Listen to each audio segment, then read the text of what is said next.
สบายดีเนาะมื้อนี้ก็จะเมื่ออินเวียดนาม ด้วยรถทิพย์เด้ออินเวียดนามด้วยรถทิพย์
เส้น34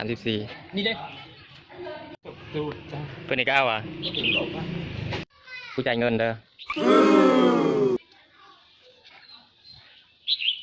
ปิดอันนี้กับพ่อมันน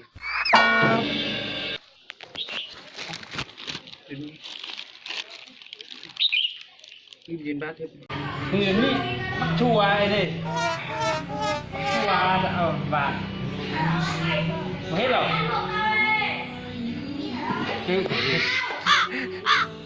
บูความกันตอนนี้ก็อยู่หานแล้วกระตังเห็นอย่างเขาไปกินบูแกนี่ก็จะเหม็นนั่น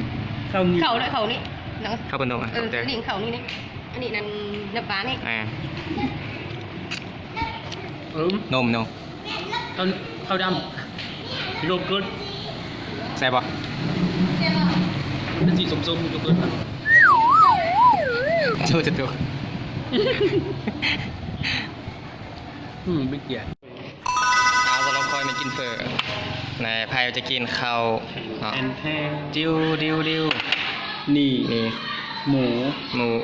ขั่วผักแล้วก็น้ำแกงเนาะมาเบียร์ตองมีน้ำแกงครับผม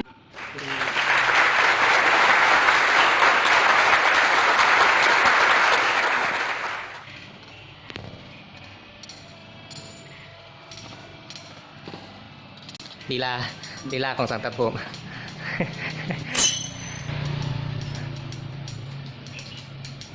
นี่เนี่ยอยู่เฟซบุ๊กอยู่เว้ยเก่งก็เก่งอ่ะเมนก็มาอันนี้ก็เก่ง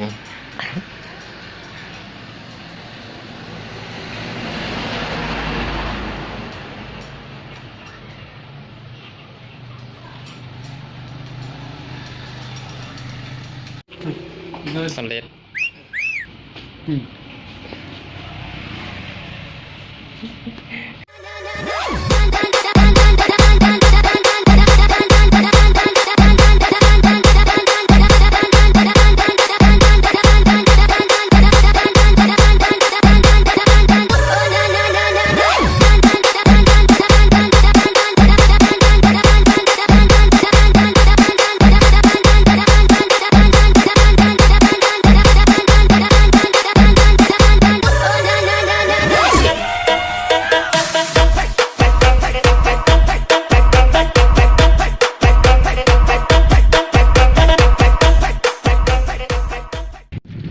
เอาไปถือกลับมาแล้วเนาะกลับมาเฮือนเด้อไปเบียดมื้อนี้นะ